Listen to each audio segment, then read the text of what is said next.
Hello guys, আজকে আমি ডিমের কারি রান্না করছি। এখানে তোমরা সব উপকরণ দেখতে পাচ্ছ, আর এই মশলা পেস্টটা করা হয়েছে এটা আমি ডেসক্রিপশনে লিখে দিচ্ছি।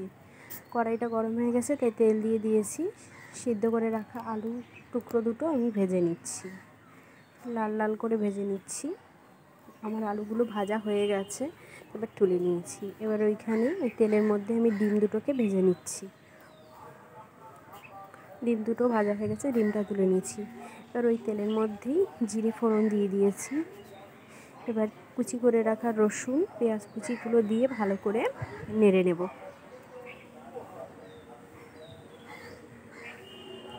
পেঁয়াজটা মোটামুটি ভাজা হয়ে এসেছে, এবার টমেটো কুচি দিয়ে দিয়েছি। টমেটো কুচি দিয়ে ভালো করে নেড়ে চেড়ে নেব। মিডিয়াম আঁচে ভাজতে হবে, নাহলে পেঁয়াজগুলো পুড়ে যাবে।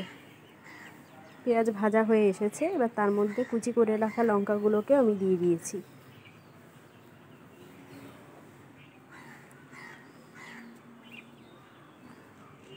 এখানে পেঁয়াজ লঙ্কা টমেটো আমার সবই ভাজা হয়ে গেছে। এবার মশলার পেস্টটা আমি ঢেলে দিলাম।